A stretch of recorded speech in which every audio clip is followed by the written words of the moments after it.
Hello everyone, I am Vipul Goyal. I have been teaching mathematics from last 2 years. Before that, I have done my BSc Honours Mathematics from Punjab University Chandigarh and MSc Mathematics from Indian Institute of Technology, Delhi. जा रहे हैं trigonometry की series. इसमें हम complete basic से लेकर trigonometry का जितना भी एडवांस हो सकता है उतना एडवांस तक हम जाएंगे। ठीक है, शुरू में हम कोशिश करेंगे कोई और कंसेप्ट यूज ना हो, फ्रेश कंसेप्ट हो। आगे आगे जैसे जैसे इनवर्स ट्रिग्नोमेट्री आएगी थोड़ा थोड़ा रिलेशन फंक्शन भी इन्वॉल्व होना शुरू हो जाएगा।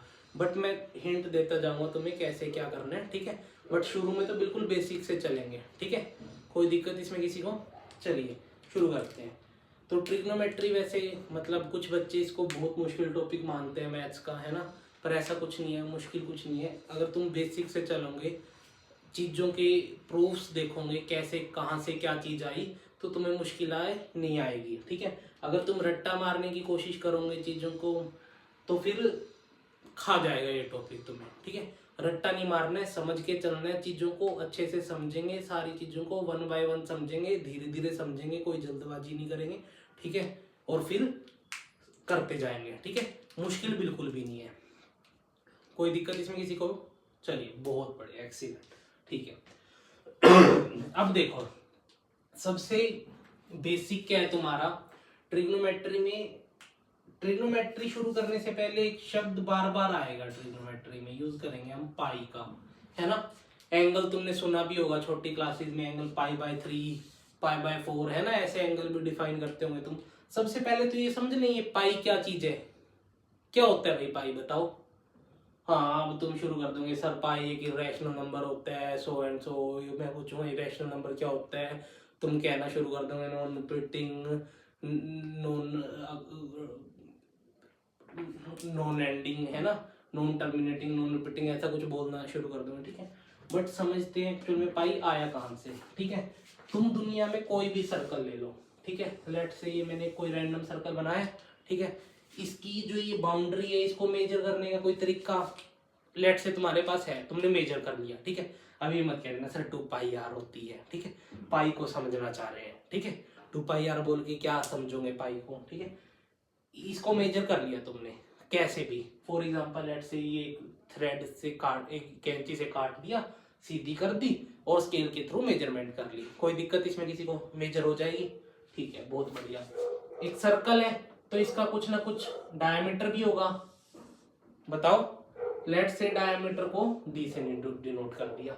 ये जो पूरी सरकमफ्रेंस है इस सरकमफ्रेंस को c से डिनोट कर दिया, लेंथ। ठीक है, जब तुम सरकमफ्रेंस अपॉन डायमीटर का रेशियो लेते हो, किसी भी सर्कल का ले लो, कोई भी रैंडम सर्कल दुनिया में उठा लो, उसकी सरकमफ्रेंस मेजर कर लो और उसका डायमीटर निकाल लो। उन दोनों का क्या ले लो? Ratio, circumference upon diameter. कोई भी सर्कल, किसी भी सर्कल का वो रेशियो हमेशा कांस्टेंट आएगा।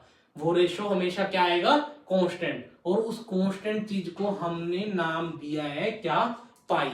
उस कांस्टेंट को नाम क्या दिया हमने? पाई। और इसकी सम अप्रोक्सीमेट वैल्यू क्या होती है? 3.1415, या कई लोग 22/7 भी यूज करते हो तुम क्वेश्चन में। ठीक है, पक्का, कोई दिक्कत? अब कई लोग ये भी पूछते हैं सर 22/7 तो रैशनल है और पाई को हम इरेशनल डिफाइन करते हैं, ऐसा कैसे? तो भाई ये पूरा इक्वल नहीं है, ना ये ना ये पाई के। ये दोनों क्या है? पाई की अप्रोक्सीमेट वैल्यू। क्या है? Approximate value. कोई दिक्कत इसमें किसी को? ना ये एग्जैक्ट वैल्यू ऑफ पाई है, ना ये एग्जैक्ट वैल्यू ऑफ पाई है। ये क्या है? अप्रोक्सीमेट वैल्यू ऑफ पाई। कोई भी दिक्कत इसमें किसी को किसी तरह की? बताओ भाई, अगर किसी भी तरह की दिक्कत हो तो पूछ सकते हो अभी। ठीक है, बहुत बढ़िया। अब एक छोटी क्लासों में वैसे तुमने पढ़ा भी होगा, फिर भी रिकॉल कर लेते हैं। पाई इरेशनल नंबर है। इरेशनल नंबर क्या होता है? Non terminating, non repeating. या फिर इरेशनल नंबर को हम सबसे पहले कैसे डिफाइन करते हैं? बिल्कुल शुरू में तुम रैशनल नंबर, इरेशनल नंबर को डिफाइन करते हो। वो नंबर जो रैशनल नहीं है उनको क्या कहते हैं हम? इरेशनल। वो नंबर जो रैशनल नंबर नहीं है उनको हम क्या कहते हैं? Irrational number. कोई दिक्कत इसमें किसी को? ऐसे नंबर जो रैशनल नंबर नहीं है। अब क्वेश्चन अराइज होता है कईयों का इधर से कि सर ये जो C/D लिखा हुआ है आपने, तो रैशनल नंबर की डेफिनेशन तो यही होती है कि ऐसा नंबर जो P/Q फॉर्म में लिखा जाए जहां पे क्या हो नॉन जीरो, है ना। अगर ऐसे डिफाइन कर दिया तो वो नंबर क्या हो जाता है रैशनल। तो ये ऐसे ही कुछ डिफाइन नहीं कर रखा है पाई, तो पाई रैशनल नहीं होना चाहिए भाई। उसमें जब तुम रैशनल की डेफिनेशन डिफाइन करते हो जिसमें तुम उसको P/Q लिखते हो, जहां पे Q नॉट इक्वल टू 0 लिखते हो और P, Q लिखते हो तुम, क्या बिलोंग्स टू इंटीजर्स होना चाहिए। जब ये डिफाइन करते हो तो P और Q क्या होने चाहिए, इंटीजर्स होने चाहिए। इधर मैंने C या D कुछ कमेंट कर पा रहा हूं कि मैं वो हमेशा क्या होंगे, क्या इंटीजर होंगे हमेशा, पता है तुम्हें? नहीं, बिल्कुल नहीं पता, कुछ भी हो सकते हैं वो। तो सिर्फ इसको देख के तुम इसको रैशनल क्लेम नहीं कर सकते, और इवन ये रैशनल कभी आता भी नहीं है। देखो कोई दिक्कत इसमें किसी को किसी तरह की? ठीक है, बहुत बढ़िया, एक्सीलेंट। पाई समझ आ गया सबको? बोलो। चलिए बहुत बढ़िया है। अब पाई से आगे बढ़ते हैं थोड़ा सा, ठीक है। अब ट्रिग्नोमेट्री आई है तो एंगल आएगा ही आएगा। सबसे पहले एंगल को समझना पड़ेगा। एंगल एक तो तुम मेजर करते हो डिग्री में, मैं मान के चल रहा हूं डिग्री का थोड़ा बहुत आइडिया तुम सबको है। जब तुम डिग्री में मेजर नहीं करते एंगल को, तो एक तुम लिखते हो π/2, π/3, π/4, है ना, π/6। तो वो किस में होता है? रेडियन में। किस में होता है एंगल? रेडियन में। तो ये रेडियन क्या चीज है भाई, इसको कैसे डिफाइन करते हो बताओ? चलो करते हैं डिफाइन रेडियन को, ठीक है। ये एक सर्कल है, लेट से r रेडियस का ये क्या है, एक सर्कल, ठीक है। ये O पॉइंट है, सेंटर पॉइंट, लेट ये A पॉइंट है, ठीक है। A को मैं ना इधर सर घुमा रहा हूं सरकमफ्रेंस के राउंड। कहां घुमा रहा हूं? सरकमफ्रेंस के राउंड, ठीक है। कितना घुमाया है कि ये जो सरकमफ्रेंस की लेंथ है ना, ये कितनी हो जाए, r रेडियस के इक्वल, इतना घुमाया है। कोई दिक्कत? घुमा घुमा के किस पे पहुंचा दिया? B पॉइंट पे पहुंचा दिया। और ये OB भी क्या रहेगी? R ही रहेगी। कोई दिक्कत? बोलो। तो अब जो तुम्हारा ये एंगल बनेगा, जो ये AOB एंगल बने, AOB जो एंगल बने तुम्हारा, इस एंगल को मैं क्या डिफाइन करूंगा? ये जो इधर एंगल बना, ये एंगल आया तुम्हारा R रेडियन। कितना आया ये? R radian. कितना आया ये एंगल तुम्हारा? R radian. कोई दिक्कत इसमें? तो ये तुम्हारी किसकी डेफिनेशन है? रेडियन की। ये किसकी डेफिनेशन है तुम्हारी? रेडियन की। अब भाई ये पूरा एंगल कितना होता है तुम्हारा, बताओ? 360 होता है। चलो डिग्री में बाद में बात करेंगे, पहले रेडियन में कर लेते हैं। ये पूरी सरकमफ्रेंस कितनी होती है तुम्हारी, बताओ? 2πr। कितनी होती है ये पूरी सरकमफ्रेंस तुम्हारी? 2πr। अब पूरी सरकमफ्रेंस 2πr है। जब r घुमाया तो सेंटर पे कितना एंगल बना? r radian. r घुमाया तो कितना एंगल बना? r radian. तो टोटल एंगल कितना बनेगा? 2πr बाय में r कितना आया? 2π रेडियन। तो ये कंप्लीट एंगल कितना बनते हैं? 2π रेडियन। कंप्लीट एंगल क्या है?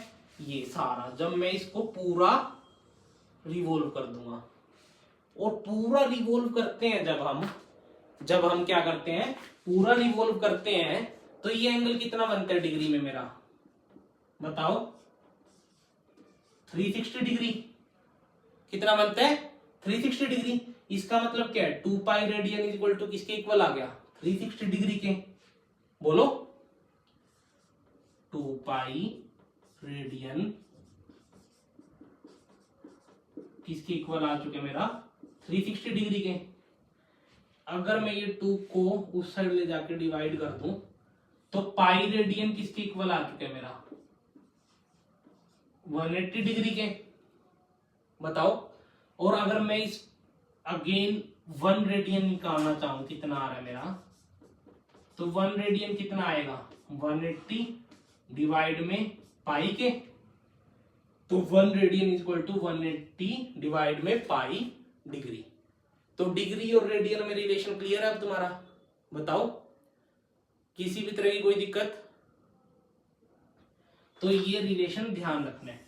कई बार छोटा मोटा एनसीईआरटी में क्वेश्चन आ जाता है कि डिग्री को रेडियन में कन्वर्ट करो, रेडियन को डिग्री में कन्वर्ट करो।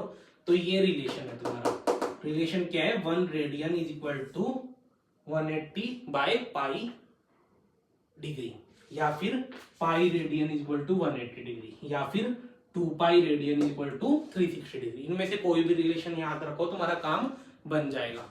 किसी भी तरह की कोई दिक्कत इसमें पाई डिग्री की रिलेशन में किसी को? बताओ।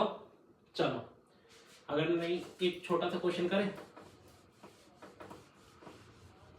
तो फेवरेट लेते हैं तुम्हारा। बताओ भाई, पाई बाय 2 रेडियन को कन्वर्ट करो डिग्री में।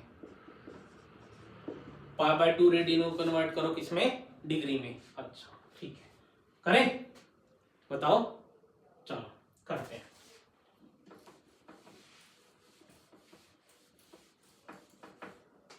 देखो हमने क्या कहा था? 1 रेडियन किसके इक्वल है? 180 बाय में पाई डिग्री के। तो अब हमें क्या निकालना है? Pi by 2 radian. Pi by 2 both side multiply करूंगा। पाई बाय 2 रेडियन किसके इक्वल आएगा? पाई बाय 2 इंटू में 180 डिवाइड में पाई डिग्री के। ये पाई और ये पाई गया, 2 को 180 से काटेंगे कितना आएगा? 90। तो ये कितना आया? 90 डिग्री। तो पाई बाय 2 किसके? पाई बाय 2 रेडियन किसके इक्वल होते हैं? 90 डिग्री के। पाई बाय 2 रेडियन किसके इक्वल आया? 90 डिग्री के। कोई दिक्कत इसमें किसी को? बताओ।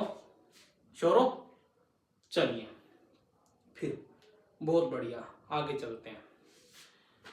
अब शुरू करते हैं असली ट्रिग्नोमेट्री कि भाई अब असली ट्रिग्नोमेट्री क्या होती है तुम्हारी? बताओ। असली ट्रिग्नोमेट्री तो तुम्हें साइन थीटा कोस थीटा ही लगता है ना? और साइन थीटा कोस थीटा क्या होता है? बताओ।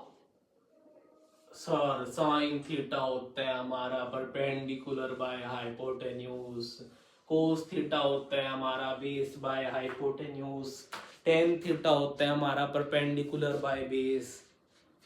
तो जिन जिन को ये डेफिनेशन आती है मैं उन सबको ये कहना चाहूंगा तुम्हें ये गलत पता है। साइन थीटा ये नहीं होता। मतलब रादर ये कहने की बजाय गलत पता है, ये कहना सही रहेगा कि तुम्हें अधूरा पता है। Sine theta is not own defined as perpendicular by hypotenuse. Sine theta को जो तुमने डिफाइन किया है वो एक ट्रायंगल पे डिफाइन किया है ना, राइट एंगल ट्रायंगल पे। पर साइन सिर्फ राइट एंगल ट्रायंगल का ही नहीं होता। साइन तुम किसी भी एंगल के लिए डिफाइन कर सकते हो। साइन की जो एक्चुअल डेफिनेशन होती है वो आती है किस पे? एक सर्कल पे। किस पे आती है? एक सर्कल पे। बनाए कोई भी ये पॉइंट ले लिया, लेट से P, जिसके कोऑर्डिनेट्स क्या है? A, B। जिसके कोऑर्डिनेट क्या है? A, B।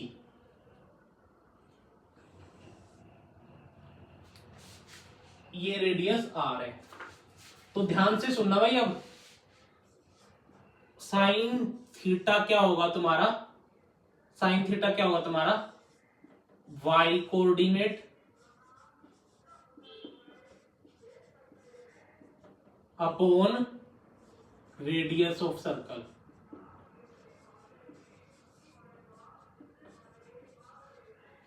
क्या होगा? Y coordinate upon radius of circle. क्या होगा? Y coordinate upon radius of circle.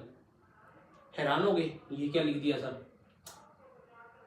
है ये क्या आ गया सर? ये तो ऐसा कुछ तो हमने देखा ही नहीं है। ये तो बड़ा यूनिक सा लग रहा है। हमने तो वो देखा था परपेंडिकुलर बाय बेस। ठीक है चलो देखते हैं। इस एंगल को थीटा मान लूं। ठीक है, इधर से P से इस पे परपेंडिकुलर ड्रॉप कर दिया। कर दिया? कोई दिक्कत इसमें किसी को?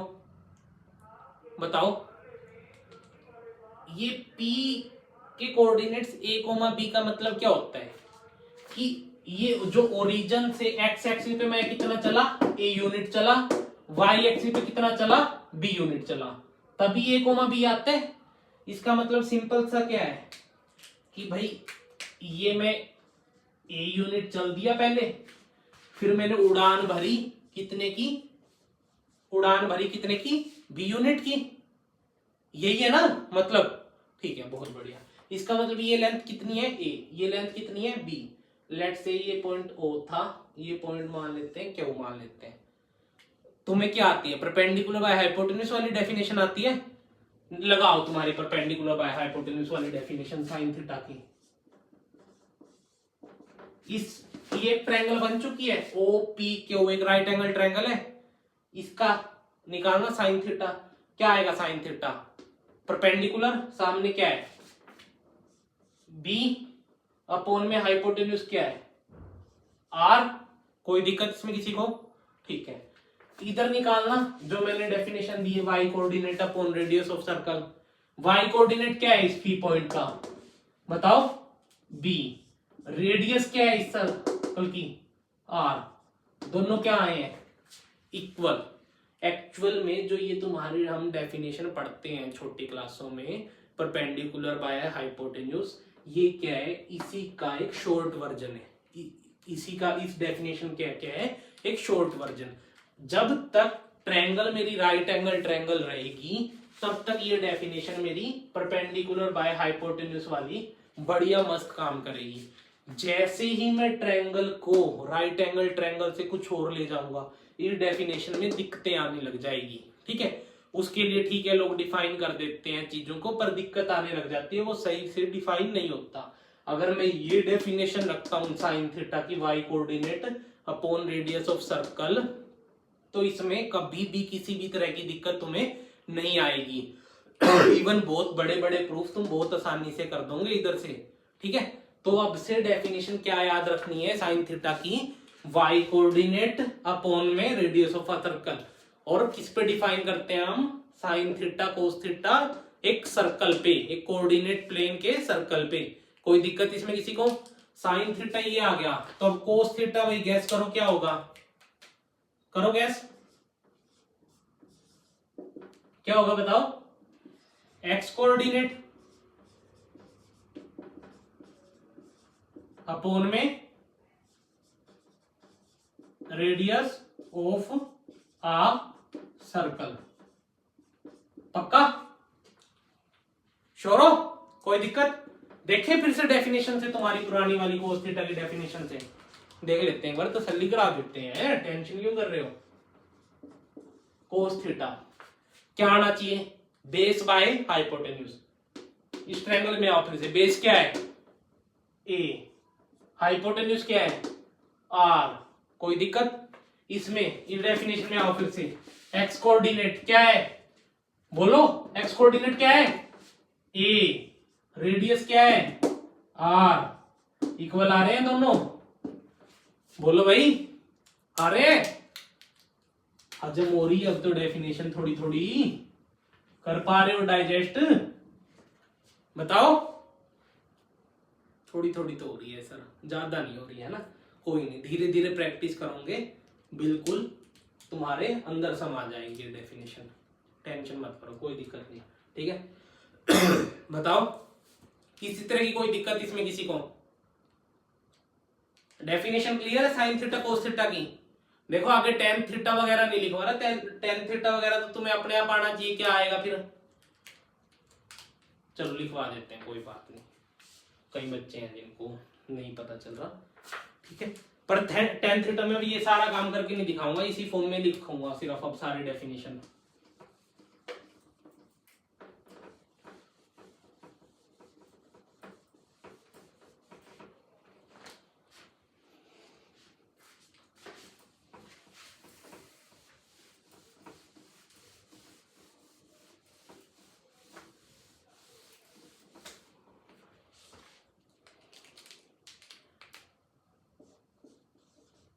टेंजेंट थीटा क्या होता है फिर बताओ? सेम रहेगा जो छोटी क्लास में डिफाइन किया था, साइन थीटा अपॉन में कोस थीटा।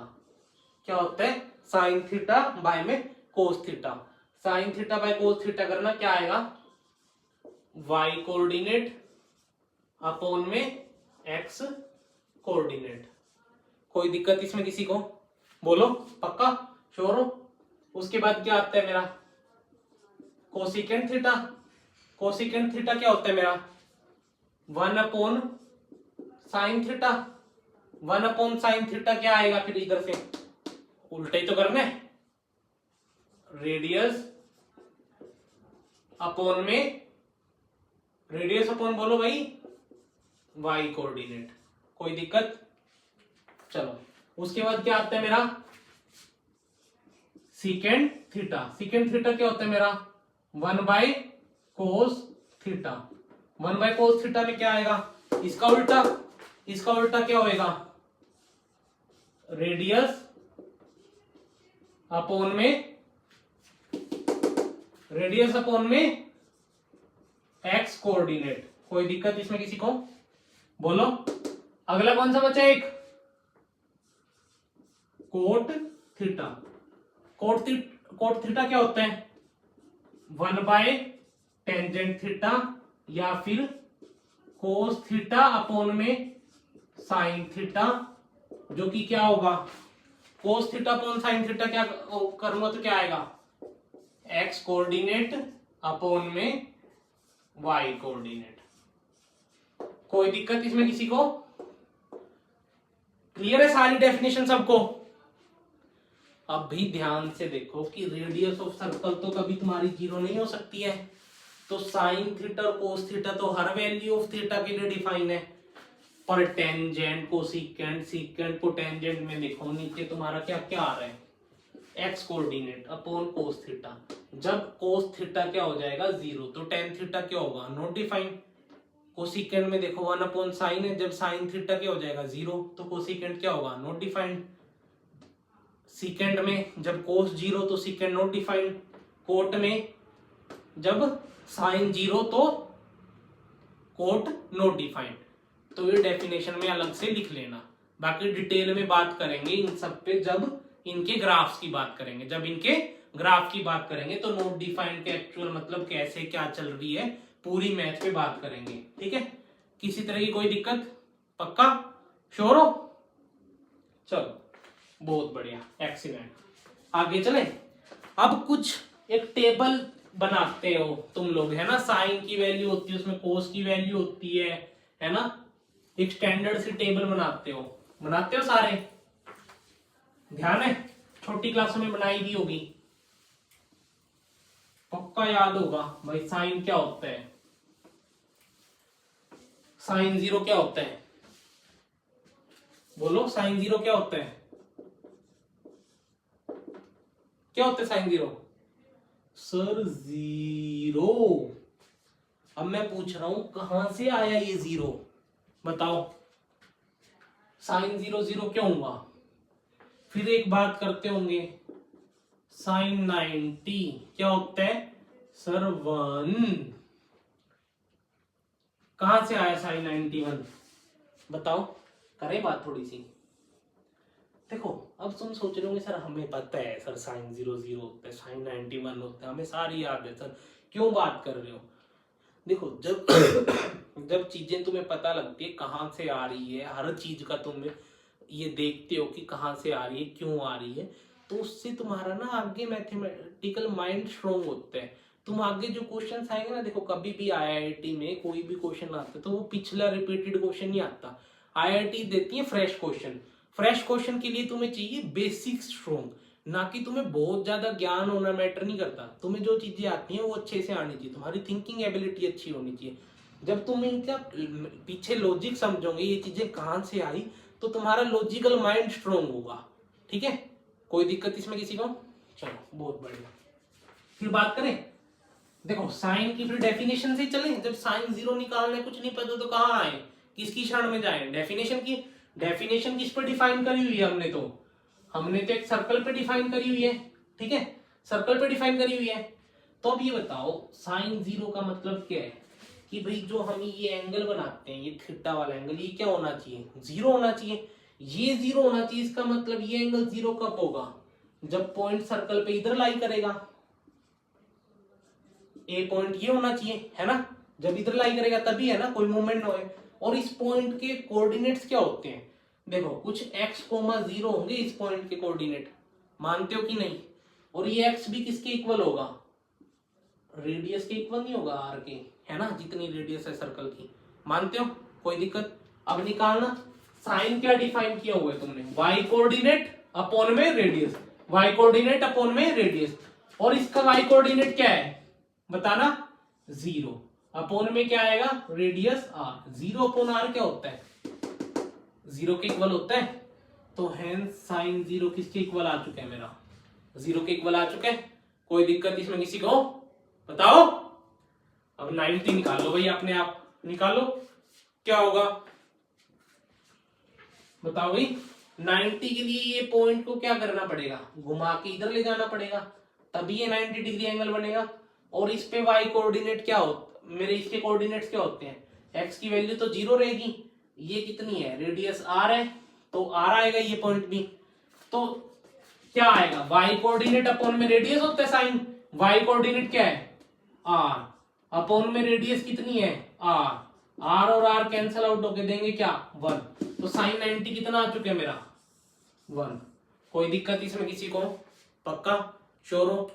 डेफिनेशन से साइन 0 साइन 90 निकल गए, किसी भी तरह की कोई दिक्कत इसमें किसी को, चलिए बहुत बढ़िया, एक्सीलेंट।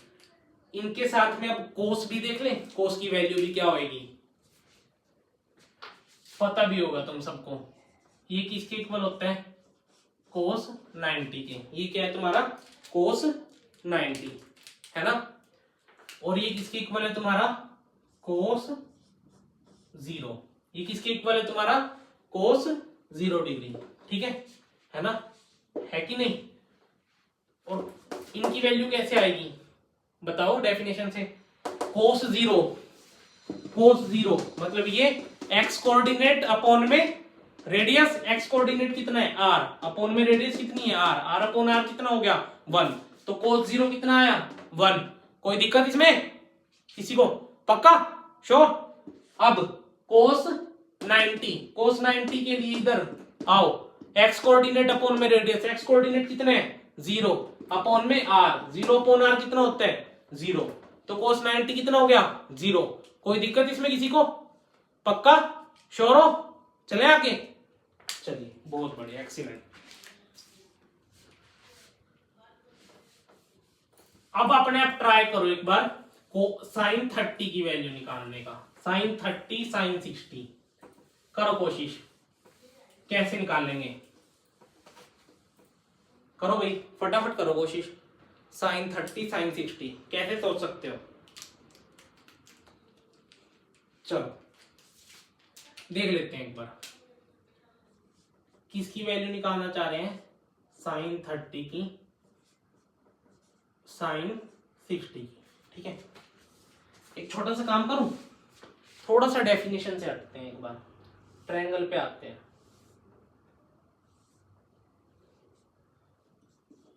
ए बी सी एक ट्रायंगल बनाया क्या मैंने, ये एक स्पेशल काइंड ऑफ ट्रायंगल है। कौन सी ट्रायंगल है, इक्विलेटरल ट्रायंगल है। इक्विलेटरल है तो सारे एंगल कितने होंगे 60 डिग्री के, कोई दिक्कत इसमें। और सारी साइड भी क्या होगी, इक्वल होगी, ये भी एक्स ये भी एक्स ये भी एक्स, मानते हो। अब एक छोटा सा और काम करो, ठीक है। मैं क्या कर रहा हूं, सिर्फ ए से मैं परपेंडिकुलर ड्रॉ कर दिया, ए से मैंने क्या कर दिया परपेंडिकुलर ड्रॉ। तो ये 90 ये 90, ये दोनों ट्रायंगल क्या हो जाएंगी कॉन्ग्रुएंट, दोनों कॉन्ग्रुएंट तो कर लोगे प्रूव, इनको भी नहीं कर पाओगे। अब क्या बात कर रहे हो, सीपीसीटी से ये दोनों एंगल इक्वल होंगे, इक्वल होंगे। और ये एंगल कितने आएंगे, ये भी 30 डिग्री और ये भी 30 डिग्री। कोई दिक्कत इसमें किसी को, पक्का श्योर हो। चलो अब देखना और सीपीसीटी से अगर ये पॉइंट को मैं डी डिफाइन कर देता हूं, सीपीसीटी से ये दोनों पॉइंट भी क्या, ये दोनों साइड भी क्या आएगी इक्वल आएगी। पूरी अगर ये एक्स थी तो ये कितनी आएगी x/2, ये भी कितनी आएगी x/2। कोई दिक्कत इसमें किसी को। अब शुरू करो, अब अपनी पुरानी डेफिनेशन लगाओ। साइन 30 कोस 30 के लिए।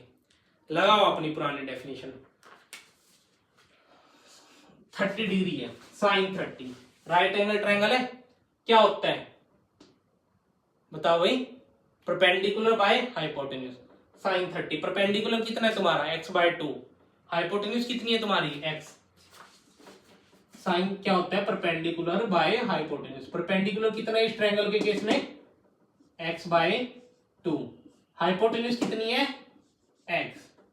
x और x गया, बचा क्या? 1/2। साइन 30 किसके इक्वल आया? 1/2। यही होती है साइन 30 की वैल्यू। बोलो भाई, कोई दिक्कत इसमें किसी को? श्योर हो? चलो बहुत बढ़िया, एक्सीलेंट। अब निकालना है क्या? साइन 60। साइन 60 इस ट्रायंगल में आओ, क्या होगा? Perpendicular by hypotenuse. अब ये परपेंडिकुलर की हाइट चाहिए मुझे, कहां से आएगी हाइट? हमें तो पता नहीं है सर हाइट, तो कहां से निकाले भाई? राइट एंगल ट्रायंगल एक पाइथागोरस नाम की चीज होती है। ये x है, ये कितना है? x/2। तो ये तीसरी साइड आ जाएगी, क्या बनेगा? AD का स्क्वायर प्लस में इसका स्क्वायर, क्या होएगा? x² बाय में 4 इज इक्वल टू किसका स्क्वायर? हाइपोटेन्यूज का स्क्वायर, दैट इज x²। तो AD का स्क्वायर क्या आएगा तुम्हारा? x² माइनस में x² बाय में 4, कितना आया ये? 3x² बाय में 4। तो AD कितना आएगा तुम्हारा? बोलो। √3x बाय में 2। √3x बाय में 2। तो ये साइड कितनी आ चुकी है तुम्हारी? √3x बाय में 2। करें फिर? साइन 60 कितना होगा? परपेंडिकुलर, परपेंडिकुलर कितना है? √3x बाय में 2 अपॉन में हाइपोटेन्यूज कितनी है? x और x गए, तो बचा क्या? √3/2। किसी भी तरह की कोई दिक्कत? बोलो भाई, श्योर हो? पक्का? ये किसकी इक्वल आया तुम्हारा? बताओ। ये क्या होता है? cos 60 भी आएगा, इसी ट्रायंगल से निकालना, सेम आएगा। और ये किसकी इक्वल आएगा? cos 30 के। मानते हो कि नहीं? तो किस किस की वैल्यू निकाल चुके हो? Sine 0, sine 30, sine 60, sine 90, cos 0, cos 30, cos 60, cos 90। कोई दिक्कत इसमें किसी को? पक्का? श्योर हो? देख लो भाई, किसी भी तरह का कोई डाउट?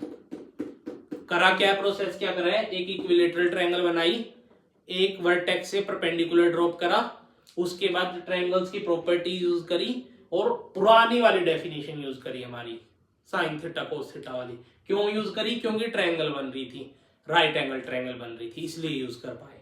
ठीक है, कोई दिक्कत इसमें किसी को? पक्का? श्योर हो? अब सारे फटाफट साइन 45 के लिए ट्राई करो, क्या कर सकते हो तुम? करो भाई, साइन 45 कोस 45 कैसे निकालोगे? सोचो सोचो, साइन 45 कोस 45 कैसे निकालोगे फटाफट?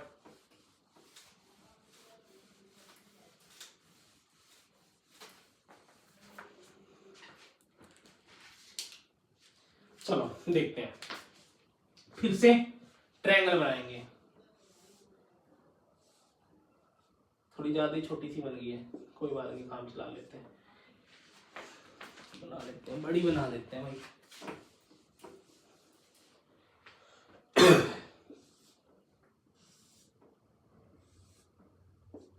ABC एक ट्रायंगल है। इस बार ये कैसे ट्रायंगल है? आइसोसेलेस ट्रायंगल है। दो साइड क्या है इसकी? इक्वल है, इवन। थोड़ा सा और इसमें वेरिएशन करते हैं, है ना, ढंग से आइसोसेलेस ट्रायंगल बनाते हैं।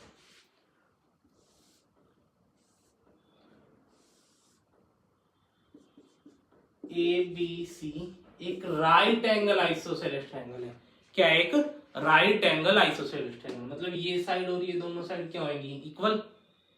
अब क्योंकि राइट एंगल है, दो साइड पता है, तो तीसरी साइड भी निकाल सकते हैं। कैसे? पाइथागोरस से भाई निकालें।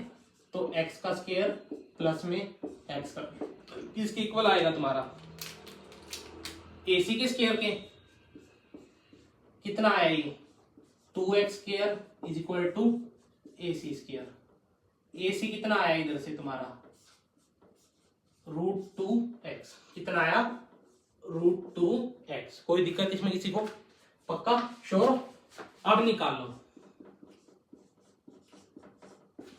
देखो क्योंकि एक राइट एंगल आइसोसेलेस ट्रायंगल थी, ये 90 हो गया, ये दोनों भी क्या होंगे? एंगल इक्वल होंगे, angle opposite to equal side are equal.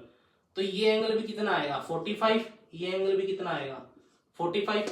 अब साइन 45 निकालें, साइन 45 निकाल लेंगे, क्या आएगा?